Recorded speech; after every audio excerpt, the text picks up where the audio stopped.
following is a Comfortably Zoned Radio Network production.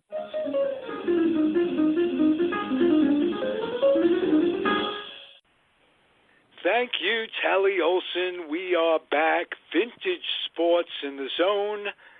I'm Ralph Tycho with the Comfortably Zoned Radio Network, and I have the usual panel of mavens.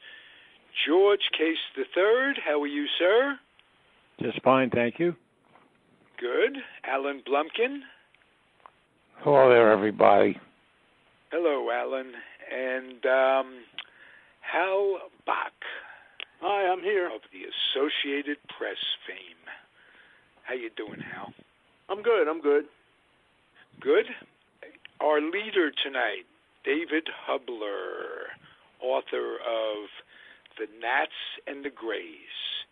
And proud to say, has a podcast that I'm in on this network called Bronx Roots. And if you ever want to listen to three guys kibitzing about growing up in the Bronx and where we've been as a result of our roots, tune in. It's on the Comfortably Zoned Radio Network. Subscribe to us on YouTube's every one of our offerings as a network. 2,000 plus offerings are archived on YouTube. Just go to YouTube, Comfortably Zoned, and there we are. Gentlemen, starting with you, David, take us away. Okay, well, thank you for that plug. I really enjoy Bronx Roots. We're sort of like a very poor man's Bob and Ray. But anyway, I thought... Well, with all due respect to Bob and Ray, not all that poor. No, we are. No, not all that poor. Oh. We are. Oh. Let me tell you who's also on the show. Michael Preminger, a comedian who's retired now, been on Johnny Carson 12 times. Bronx Roots. You guys grew up together, went to Clinton High School in the Bronx, and the stories you share about people you grew up with, example, the fashion industry of the world, Clinton, who were the people you grew up with? Was it Calvin Klein? And Ralph Lauren. And Ralph, I always thought it was Ralph Lauren, but probably if you're on Fashion Avenue, it's Lauren. If you really want to go back to the Bronx, it's Lipschitz.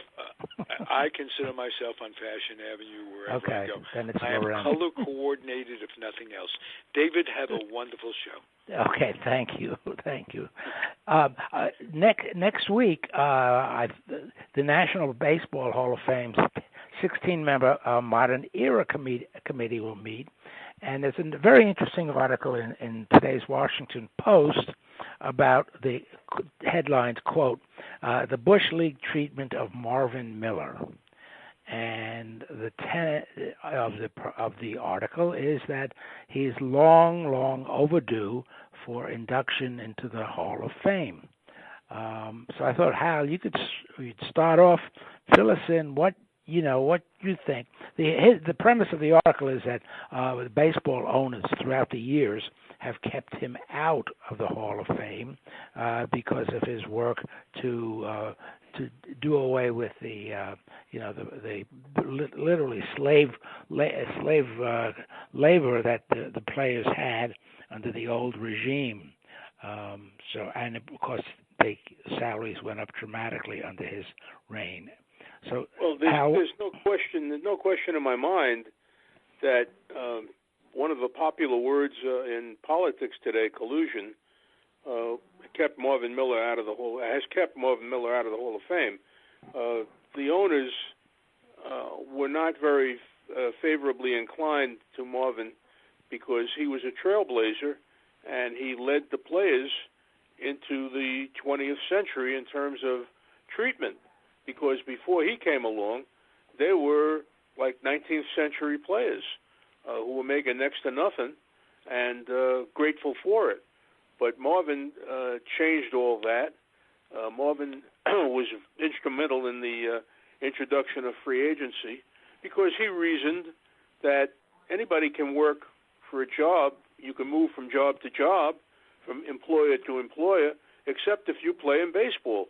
And in baseball, at that time, you belonged to your team until your team decided to get rid of you.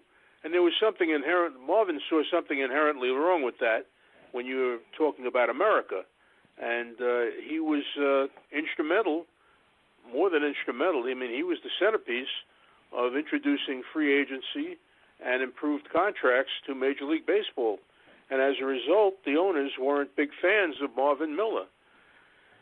So he's not been inducted into the Hall of Fame as a result of that. And he is again on the ballot. And they require 75%, which would be 12 of the 16 voters. I don't think he's ever been close in the previous years that he's been eligible. Hopefully, there's a new panel, and hopefully he'll get a longer look this time, because he certainly belongs in the Hall of Fame. He has changed the face of baseball. It's as simple as that. And he changed the way the game has been played, really, because of free agency and players moving from team to team. I mean, we have a situation now where players like Anthony Rendon of the Washington Nationals, the world champion Washington Nationals, and Garrett Cole of the Houston Astros are going to make a ton of money very shortly in free agency, largely because of the work that Marvin Miller did, the spade work that he did back in the 70s. So should he be in the Hall of Fame? I think so. Well, there seems to be a lot of groundswell for him among the current players, of course, because they've benefited so much from the work he did. And supposedly, there are, what does it say here? Six of the players from Miller's are on the Hall of Fame board. Now, the board is not the same thing as the committee that's going to meet next week, though, is it? No. Does Joe Morgan? The committee is made up of 16 individuals. It's a combination of baseball executives, Hall of Fame players, and media members. And it changes from year to year, I think. I mean, I'm not that familiar with the mechanics of it, but you do need 75%, which is 12. And will he get 12? It's a good question. We'll see. How did he get that let me ask you a question, Hal. Yeah, go ahead. This is George. I don't mean to jump in, but I'm not really that familiar. Obviously, I know the Marvin Miller situation, but does he go in? I mean, how is he elected? Is it the Veterans Committee, Golden Era Committee? Who elects? George, they have got so many committees that it's hard to... That's why I'm asking it, Al. I don't know. Now, this is the modern day committee. This is a modern day players. The modern era committee, yeah. Mm-hmm. Right, Ed Simmons and players like that of that era, and he's on that ballot. Yeah, basically, the player unionization was very, very up and down, and they were floundering around, and Robin Roberts, the great Philly pitcher, knew of Marvin Miller, and he was at that point the negotiator for the Steelworkers Union. He's not a lawyer. Marvin Miller was not a lawyer, but he was a labor negotiator for the Steelworkers, and that's where he was found. And one of the sidebars on this is that Robin Roberts was never offered a job in organized baseball. He coached baseball in Florida for quite a number of years, but he could never get a job in organized baseball because he's the one that introduced the Players Association to Marvin Miller. So he was guilty too. Yeah, and the owners, when Marvin Miller negotiated the first basic agreement in 1969, and when owners Miller started to hold meetings in spring training camps, and in certain camps, either the owner of the team or the management of the team didn't want their players talking to Marvin Miller, and he, within a couple of years, was able to overcome that. And then, of course, you had the Curt Flood case where he was traded without his consent, and then the Andy Messersmith McNally case, which created free agency.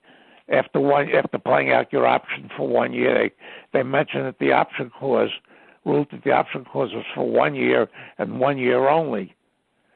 And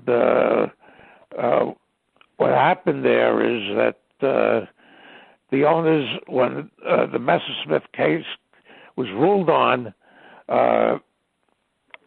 Miller was one of the panel, and the owners had the commissioner or whoever the owners designated, and the third panel was an arbitrator. And Peter Zeitz ruled in favor of the players as far as free agency was concerned, and he was immediately fired by the owners. But and they took it to every court all the way up to I think the Federal Court of Appeals, and they lost every single time. Now, one of the things that happened is once they declared free agency, the union was not under an obligation to have players, allow any time for the minor leagues. But Marvin Miller assumed that they had an investment in the minor leagues because this was not like football or basketball. And Marvin Miller agreed to the 5 years in the reserve clause, the arbitration generally after the third year, and free agency after the sixth year. And that's how that all became. So the first indication of what was going to be made by players was when Catfish Hunter, after the 1974 season, was declared a free agent because Charlie Finley did not live up to the contract. And Hunter at the pile of money took a pile of money at the time to go to the Yankees.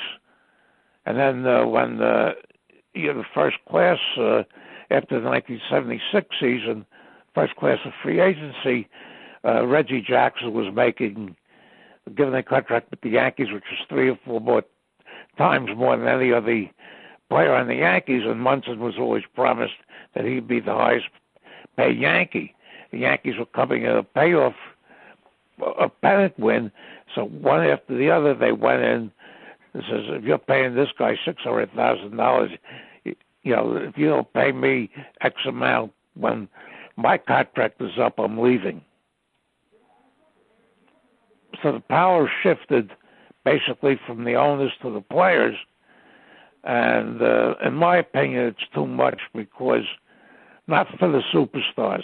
They've earned it, but for instance, the San Diego Padres just gave a pitcher named Drew Pomerantz, who last year was 2-10 with a 4.90 ERA. They just gave him $34 million for 4 years. That's when it gets ridiculous. But yeah, this is the system. Well, it's whatever the market will bear, and that's clearly what the market is these days. No, Bill Veeck said when the whole thing started, it's not going to be the high price of stardom. It's going to be a high price of mediocrity. That's exactly what happened. Well, I mean, the first year in Major League, they're making, what, $480,000 minimum? No, it's more than that. It's over more than that? About $570 now. Oh, wow. Yeah, well, that's even more than the president, of course. Yeah, well. The old Babe Ruth cliche. Yeah, I know, yeah. But most of these guys did have a better year than the president. No, it's not so much as as I just said, not so much as the superstars getting $40 million a year or whatever. But the example I gave of a guy who's mediocre to bad. Oh, sure. Getting paid that kind of money. Travis Darno. Yeah. Why would they give him that kind of money if they didn't think he was worth it? No, they're not worth it. How can they be worth it? They stink. Travis Darno has, Hal, you well know as a Met fan, spent most of his career with the Mets on the disabled list, was given 2 years, $16 million by the Braves. Because he had a big year with the Rays last year. He had a lot of home runs, and he helped them very much. He was batting cleanup the last time I saw him, so he resurrected his career. I mean, Marvin used to say to me, and one of the things I loved about him was he always returned your phone calls. Marvin used to say to me, if they weren't making a profit, they wouldn't pay these salaries. And he was right. They're still making money. Oh, they're making a fortune. Yeah. Well, there you go. So what's the problem? If the players can get it, take it. I mean, George K. said that a couple of weeks ago. He said if they were offering that kind of money, I certainly would sign. And I don't blame him. Well, yeah, I don't blame him. And Hal, I agree. I agree with all you guys when it comes to this. I mean, I'm always saying if I were playing or the players, they are in the driver's seat, and anybody's willing to pay them that kind of money, then they absolutely are going to get it. And, the ones who benefit, as Alan's talking about, the mediocrity, those guys, they're benefiting by what the superstars are making and these long-term contracts. And when I've mentioned it before, I don't want to talk about it here with this issue with Marvin Miller, but let me just ask you this. What happened with the strike when the owners locked the players out? Did that have to do with free agency, or what? Sure. Exactly what went on there? It had to do with all of the improvements in the contract that Marvin was trying to negotiate. And finally, push came to shove, and the owners locked the players out. We didn't have a World Series in 1994. Yeah, We did not have a World Series. To me, that's a permanent stain on the history of this game. I mean, the only other time we didn't have a World Series was back in the dark ages in 1903, 1904. 1904. Yeah, John McGraw refused to let the Giants play in the World Series because he thought that the Highlanders were going to win the pennant in the American League. They lost even though the Red Sox won, McGraw would not agree to play in the World Series.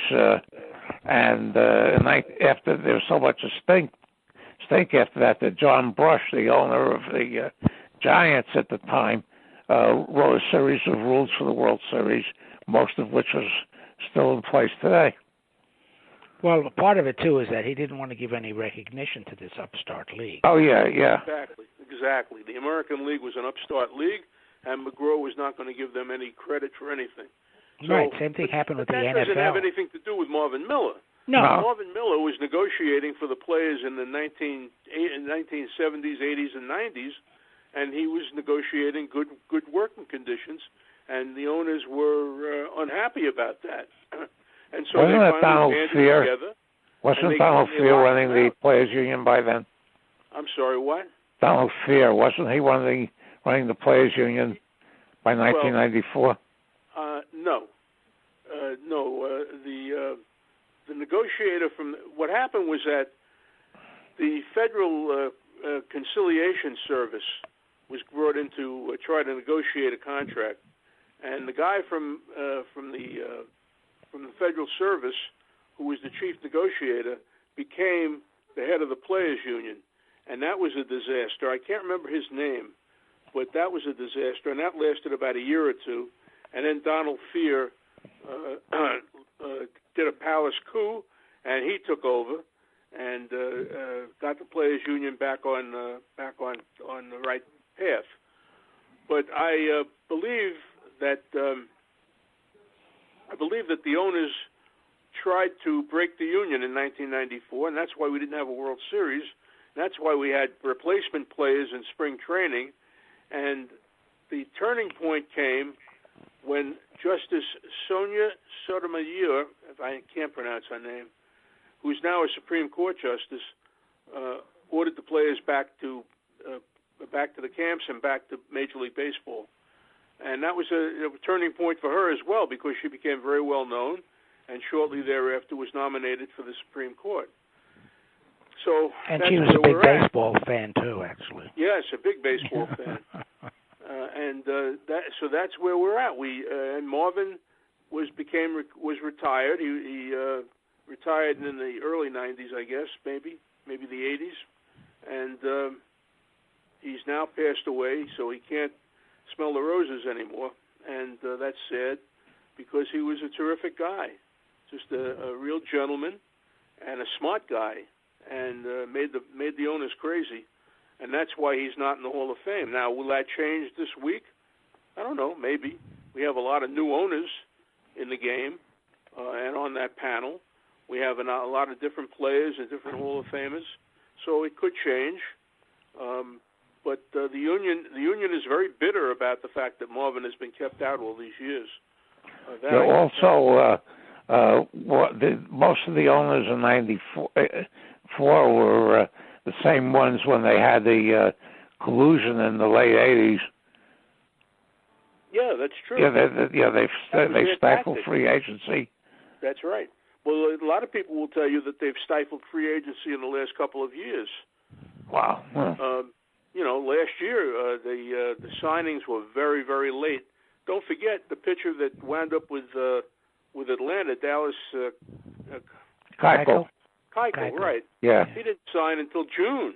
That's right. And the same thing for the relief pitcher, who looks like a spider out on the mound, Craig Kimbrell. Kimball? Yeah. Kimbrell. Yeah, that's right. Yeah. Kimbrell.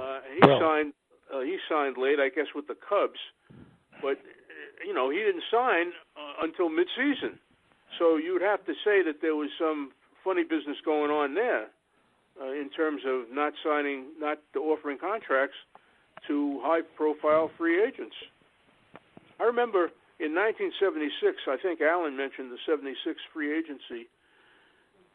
They didn't know what they were doing. Baseball had no idea how to implement this newfangled system.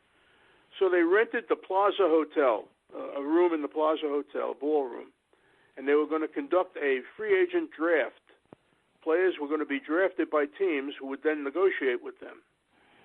And one of the teams that negotiated with Reggie Jackson was the Montreal Expos, the late lamented Montreal Expos. And the Expos said, "We've offered him a king's ransom." And I thought, what a great quote that is, a king's ransom. Well, the king's ransom for Reggie Jackson, when he signed with the Yankees, turned out to be $3,750,000 for 5 years. $3 million for 1 year is low in today's free agency. Yeah. So you see where we've come, see where we've advanced to. I mean, the other day, Mike Moustakas signed a 4-year contract for $16 million a year to play second base for the Cincinnati Reds. So that's pretty good. That's a pretty good payday. Yeah, I think there are the six players who are on the modern age committee. I mean, they've all benefited greatly from what Marvin Miller did. Not that they were not all great ball players; they were, but still, they probably all, to a man, will vote for him, I would think. Yeah, the dumbest signing of the first class of free agents was the Orioles had a pitcher named Wayne Garland who won 20 games in 1976. He signed a 10-year deal with the Indians for $230,000 a year, and he had a terrible year this first year with them. Then he blew his arm out in the second year. Well, that's why you don't sign players. The pitchers, they sign pitchers for 10 years. Yeah. You don't do that. See, no.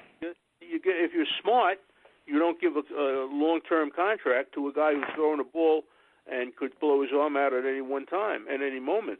Well, that's what you said with the first year was chaos the way it was handled. Yeah. They had no idea what they were doing. I know. Yeah. Now, I wanted to bring something up, and you guys will, if you would, refresh my memory. My dad died in '89, and he was interviewed. I think it was in late '70s, early '80s by some newspaper people, and he felt that the players, when Marvin Miller was going around to meet with the teams, that eventually the players were going to go on strike. And that annoyed my father because he believed in the purity of the game, and whether you agree or don't agree, he just was against ball players going on strike. Now, he died before the lockout, so, I'm sure if he were alive, he would have said something about that, would have driven him crazy. But do you guys remember any kind of a talk, discussion from the players about going on strike? Yeah, there was a strike for 2 weeks that wiped out the first 2 weeks of the 1972 season. Well, there was 81. That one was. Yeah, 81 was the big one, but 72 right. They struck for 2 weeks over pension. Okay. And when they resumed, the teams played an uneven number of games because they didn't make up any of those. And that was a wacky postseason. Yeah, that's when the Red Sox lost out to Detroit by half a game in the division because they didn't play an equal number of games. And then in 1990, I don't know if you remember this, the first week was wiped out, and they came back in the second week, and they made up the games that had been lost in the first week. Because it was a lot easier to do back then because you only had 2 divisions. So they were able to make that up. And the 81 strike almost happened in 1980. I remember writing, I think it was the 72 episode, writing a lead that said, Major League Baseball posted a sign outside the ballparks today, no game today, no games today. That was a very, very dramatic moment because that had never happened before. I mean, there had been labor strife in baseball for 100 years. That's why we had the Federal League in the 1915, 1916 era. A new league was invented that was paying players a lot more money, and players were jumping left and right. So it's not like unprecedented. Yeah, they cut back. After the Federal League folded, they cut back on the salaries quite a bit. Oh, sure, of course. And then they used the Depression as an excuse for the players in the 30s that, if you don't accept this, you'll find yourself on a breadline. Well, they probably would have, I mean, I didn't live through that era, but I'm sure there were very tough times here in America. Hey, speaking of which, past times, I must just interject this because I'm thinking of it now. I thought of it the other day, and I'm going to make sure I mentioned it to George tonight. I was watching that Ken Burns 2-part series on Jackie Robinson, right. And there's a shot there of, I guess it was the president shaking hands with the senators in the dugout, and I could swear it was just for like a short clip that he was shaking hands with your dad. Have you seen that? I haven't seen it, David, but let me tell you a little story about Ken Burns and that, and I'm not sure what president was it. Do you recall? I think it was. I can't think of it. It's either Truman or Roosevelt was dead. No. Just let me try to think about it for a second. Yeah, and Truman was. No, it wasn't Truman. It wasn't Truman. I would recognize Truman in a minute. And it wasn't Roosevelt because he didn't walk around and shake hands with people. Yeah, no, it was. Guys, go ahead. Tell us who it was. No, I wanted to tell you about the Ken Burns. Yeah, I know you did. I was waiting for you. Go ahead. Yeah. When I first let people know that my dad had those color films, and HBO came to me one day and said, "Hey, we'd like to come up with a production. We're going to call it When It Was a Game, and we'd like to use those color films if you would give us permission." And so I went up and signed an agreement with HBO, and so they used it. Well, about a week after I had signed the agreement with HBO, Ken Burns himself calls me up and said that, I would like to use the film. And I said, Mr. Burns, I said, I really appreciate your interest, but I said, I've already, made the agreement with HBO. And so that's why if you'll watch Ken Burns, and he does a great job, but the filming during the World War II era is all black and white because he could not use the color that we had made the agreement with HBO about. So it's a little different situation between, Ken Burns did a wonderful job, and people talk about the research and all he did, but a lot of the film and stuff that he used really was newsreel film or archival film, where HBO was actually using the film that was, narrated and taken by, people like my father and Mickey Vernon and that kind of thing. So it's a little bit different situation. And then HBO used the voiceover rather than the actual voice of my father and Mickey Vernon narrating the films and who the players are. But the Ken Burns film and what you're talking about, David, I'm sure he did a whole thing on Jackie Robinson because it was such a wonderful story.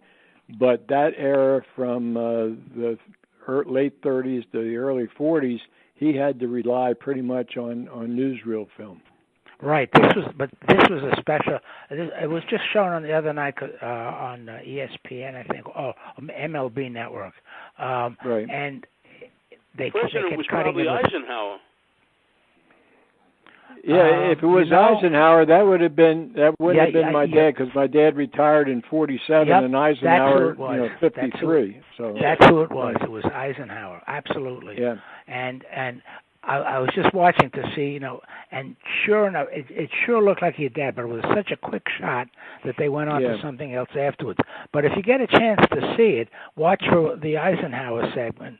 And I would, David. I would be interested in seeing that, and it might have been part of a clip, possibly, of Eisenhower shaking hands. And I don't know because I didn't see it with Mickey Vernon, because Mickey Vernon was Eisenhower's favorite ball player, and Eisenhower presented Mickey Vernon with a silver bat in '54 from winning the American League batting championship in '53. So it very well could have been, Eisenhower shaking hands with Mickey Vernon, or maybe, Roy Sievers or somebody during that era. But if it was Eisenhower, it would not have been my father. Yeah, that's very true. Coolidge. Let's go back to... right. But, Ken Burns, there were some problems with, with some of the stuff he did, because I found a few inaccuracies. And after a bunch of us saw it, he spoke, I think, either at the 42nd Street Library or the Museum of Modern Art. And me and some of my friends went to that, and he said there were some instances that he had to take literary license because he couldn't get the rights to something. Right.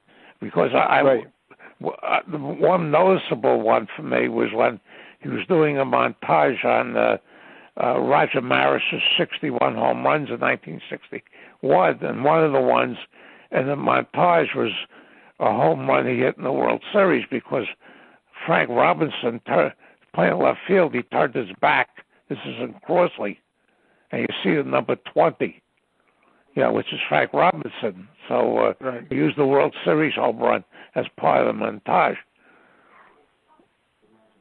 Well, Burns, Alan, and you guys, I think he did an outstanding job. But on the other hand, I think, as you mentioned, Alan, there was some maybe, poetic license or something that he had to do. Yeah, he said that, because they did a lot of research. Yeah. And, he wanted what I had, because it was going to be firsthand. And, and I couldn't do it because I'd already made the agreement with HBO. Well, back then, HBO and Ken Burns were in competition with one another. Who was going to get to the marketplace first? I didn't know. Story about baseball. Right. Yeah, how I got that? PBS was selling the tapes for like $150. So I bought 4 blanks for $10, and I taped it off of PBS. So I got the 4 of them for for VCR. I don't know if they're any good anymore, but I was able to do it for $10 when they would try to sell for $150. Well, I got them on DVD too, so the DVD. Yeah, they had a whole marketing thing. They did a good job. I mean, they had a book and they had everything on the film, right. and they had a disc in the cover of the book and all. But they did it. But actually, HBO was the first, and they did a 3-part series when it was a game. And I have those 30s, tapes. Yeah, and what I was happy about was that they had come to me. Actually, HBO came to me before they came to anybody else, and then they used the fact that they had talked to me to get some film from Mickey Vernon. I think Bobby Dorr had some film, and they used my dad's name, saying, "Hey, we got stuff that George Case, did when he was playing. We'd like to use some of yours. If you have it, we understand you might have some." And they felt good about it, about being recognized. And you sign a little bit of agreement, you get some money out of it, and the players back then who got a little bit of money, I mean, they were pleased because this was a film that was probably sitting just like with my dad's. It was sitting in a closet for years, and I remember when my dad used to show it in our living room, and I think I mentioned this. He'd come home after the season. I'd say, "Daddy, we have to watch this again." And he'd have the players, and finally, as I got older, I said to my father, I said, "Pop, why don't you, put it on a screen, use a tape recorder, and identify some of these players, because 50 years from now, other than Lou Gehrig or Ted Williams or Joe DiMaggio, the average person will have no idea who these people are." And that's what my dad did, and that made I think an interesting way to explain World War II era baseball by actually identifying the players in color, and they're not, it's not game film. They're talking about and showing what goes on before a game, fooling around in the clubhouse, spring training, all the kind of stuff that ball players do, not what you would watch on TV where you're seeing game action. This is not game action at all, and I think that's, if I recall correctly, a lot of Ken Burns stuff, if they're archival newsreel film. It's not film. I think you're right, yeah. Yep. Okay, that's my story. I'm sorry I dominated this conversation. No. Well, David, you mentioned Ken Burns. I just had to put that in there. Then. Yeah, no, yeah, because this was a 2-parter. Usually it's stuff with much more than two segments. So I thought it was a little unusual that it was just on Jackie Robinson's history, and absolutely, so, yep, yeah. But I'm convinced it was your dad in that shot.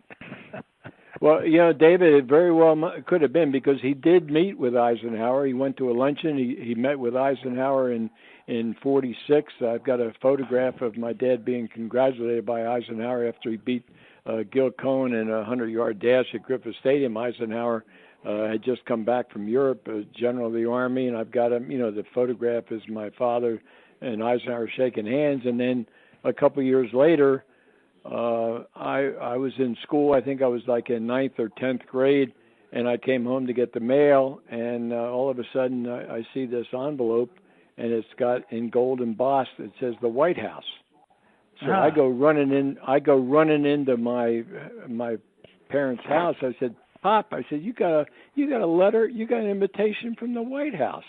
He said, "They're probably just looking for money." And I said, "I don't think so." So, like a couple weeks later, and I have the photograph. There's my dad with Eisenhower and Rocky Marciano and Joe DiMaggio and Gene Sarazen and a couple of former ball players and Clark Griffith and Tris Speaker, all at a White House luncheon that Eisenhower had in '53, which was his first full year. He had been elected in '52, and these were his favorite players because, as you know, Eisenhower was a big sports fan, and he played I think football at West Point or whatever, and played baseball under an assumed name, and but he loved baseball, and he just happened to remember, I guess, with my father meeting him, and here we have a personal engraved, the President of the United States.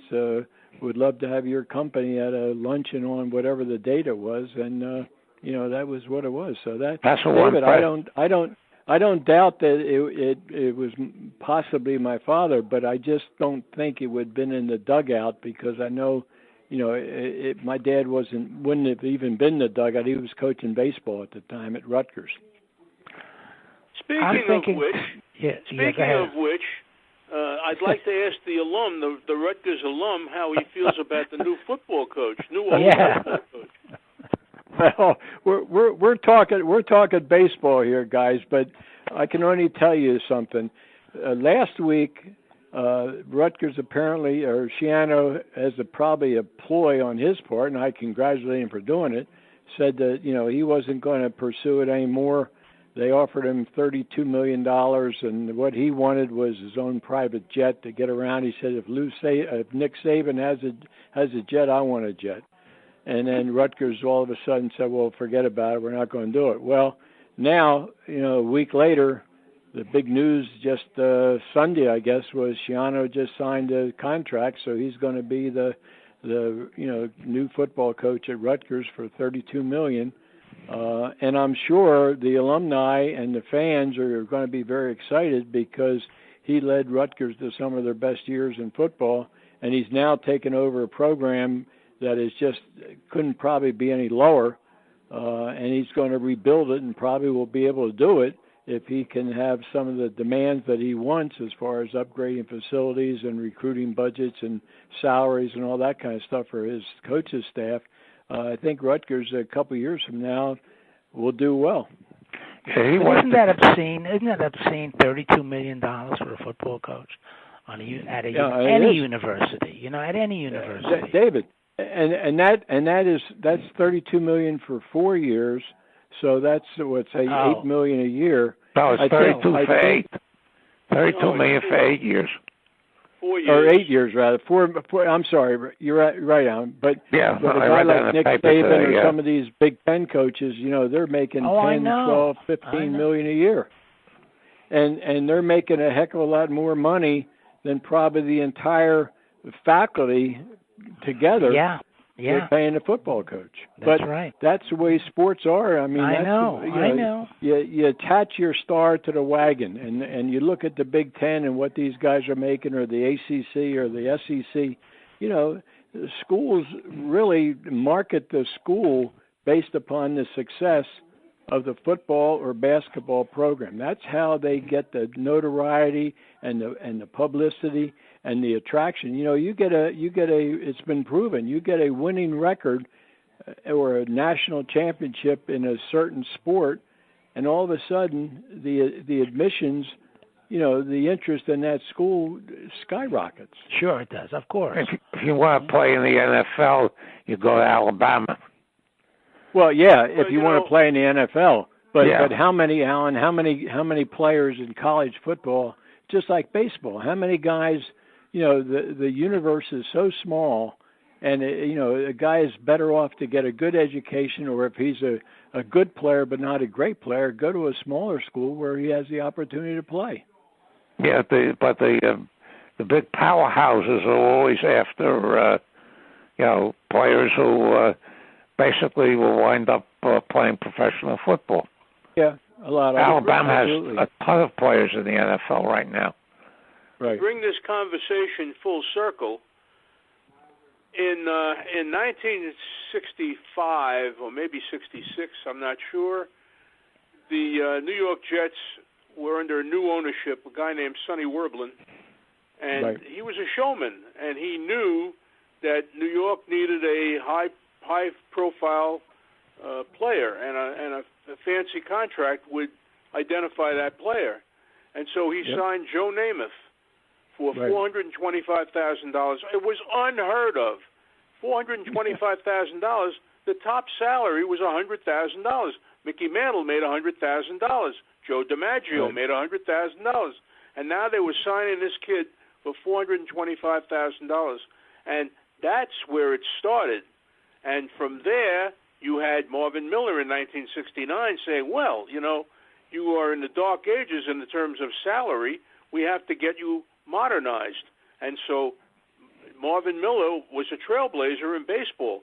But Namath signing that fancy contract, and we at the AP, when we got the story that he had signed a contract for $425,000, we didn't think it was true. We thought we were being joked. There was a joke being played on us. It wasn't. It was true. Well, in those days, Hal, in those days you had the NFL, AFL, beating each other up for draft picks. Right. Baseball, you never had that kind of thing. And so it spilled over into baseball. Namath was drafted by the St. Louis Cardinals football team. So. And you know what? Hey, Hal, Alan, and David, to take it full circle, even further into full circle, you know who Sonny Werblin is? He's a alumnus of Rutgers. Yeah, Rutgers is George. Rutgers is playing my school, Pittsburgh, in basketball tonight. Right. Okay. And I'll tell you one quick story. I had lunch with Sonny Werblin and the athletic director of Rutgers, 20 years, 25 years ago, whatever. I got a letter from Sonny, telling me how much he enjoyed the meeting. But Sonny was the president of MCA, which was a big talent and music industry, and he was good friends. He had somehow became good friends with Bear Bryant, and he convinced Bear Bryant to make Joe Namath aware of the interest of the New York Jets in his services, and that's where it all came from. And Hal, you're absolutely right. Namath, he broke the barrier when it came to money, because the amount of money that they offered him was 3, 4, 5 times more than anybody else had ever made in football. It's true, and it spilled over from there. It spilled over into the other sports, and so now we have Drew Pomerantz making all this money that offended Alan Blumkin tonight. No, he's no good. He stinks. See? There's a pitcher out there named Edwin Jackson who set the record last year by pitching for his 14th different team. Right. The guy has a record something like 103 and 140 lifetime with an ERA of well over 4. And according to Baseball Reference, through 2018, he made almost $80 million. Well, he's consistent. As a pitcher, he's consistent. You know what he's going to do on the mound. Yeah, but that's insane. I mean, the Toronto brought him in. That was his 14th team. He got bombed a few times, and then he was released, and I think Detroit picked him up. Well, but he's been on 14 teams. He broke the record last year.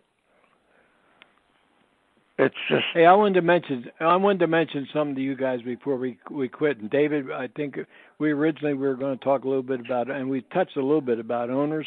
I was just making notes of myself from an earlier era about owners who were great personalities, and people would know them. Clark Griffith, Connie Mack, Briggs and Beck and O'Malley and all that. Today, it's almost like I can't tell you who the owners of these clubs are, because they're mostly all conglomerates.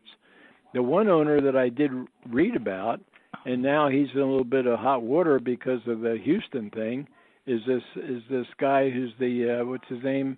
Where I wrote it down. Who's the Jim Crane? Do we know who Jim Crane is? He's the owner of the Houston Astros. No.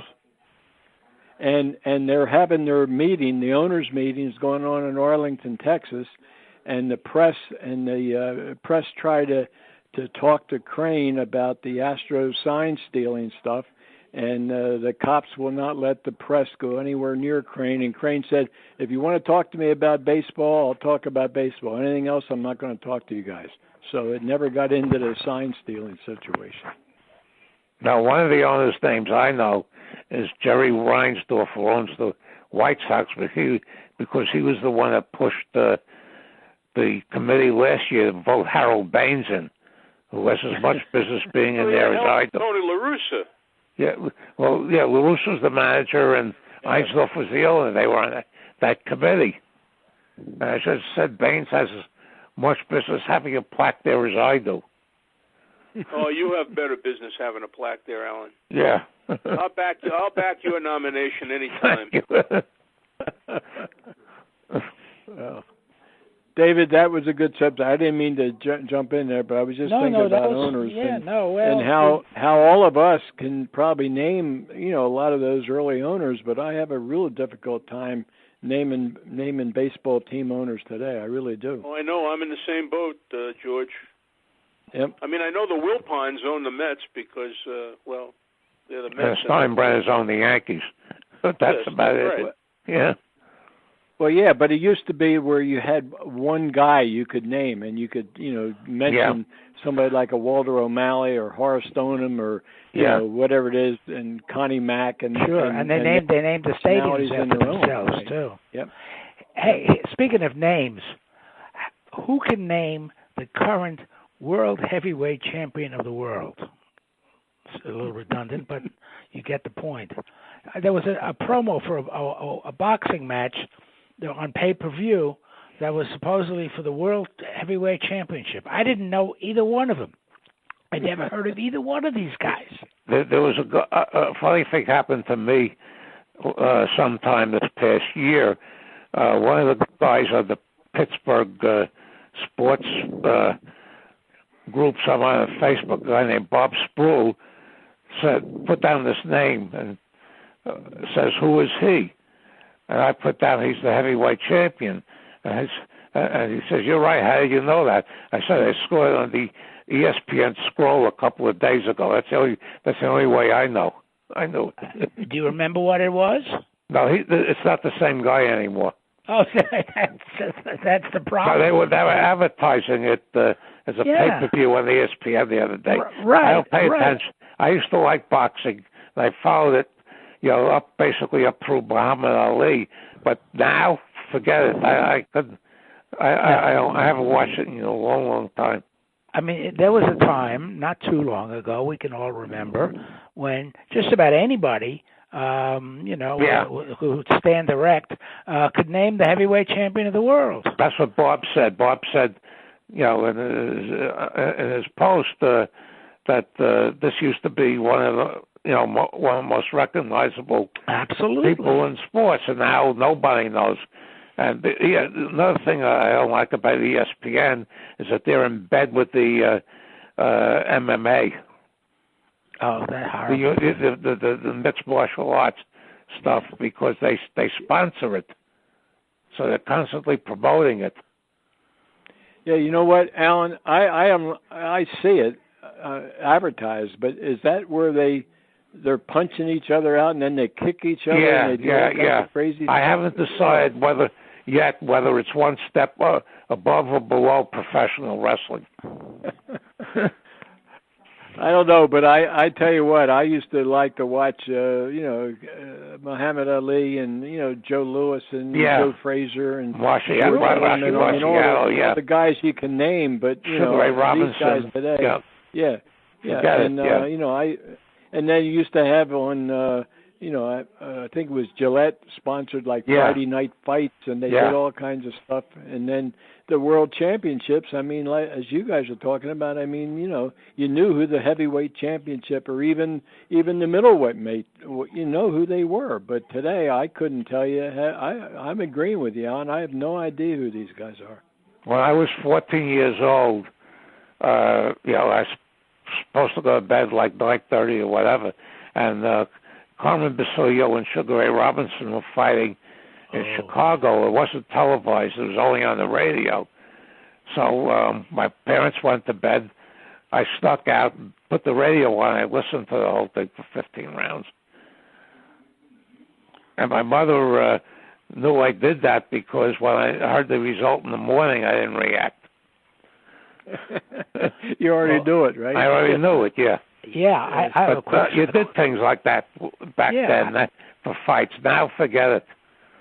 Well, I have a quick story. Rocky Marciano used to train up at Grossinger's for his fights, and my parents, we stayed at a hotel near Grossinger's on the same road, and in the mornings, Marciano would come by and do his road work, his training, And one day he decided he wanted to dip in the pool, in our pool, not in the Grossinger's pool, because it was a small hotel and they had a nice pool and few people were in it. So he got in the pool and I was in the pool, and I would be damned if I was going to leave the pool before Rocky Marciano. I mean, I'm there, and I must have been 11 or 12, and I'm there in the same water as the world heavyweight champion. And I said, that's no a great way. story there, I mean, Dave. yeah, I mean, thunder and lightning could come, but I wasn't going to leave till he got out. Right. That's great. Okay, guys, I guess that's about it, huh? Yeah, on that I was note, going to say we can go on this stuff for. I know. We'll save it for we all next week. Remember, but yep, We'll save I enjoyed it. Next week. Yeah, okay, good night, guys. everyone. Good night. Talk to you guys next week. Bye-bye. Bye-bye. Good night.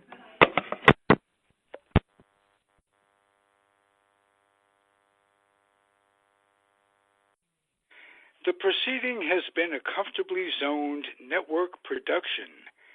You are advised to keep your dreams wet, your humor dry, your children and grandchildren out of military recruiting offices, and off the laps of clerics who wear dresses. Thank you for listening, everyone. Happy trails.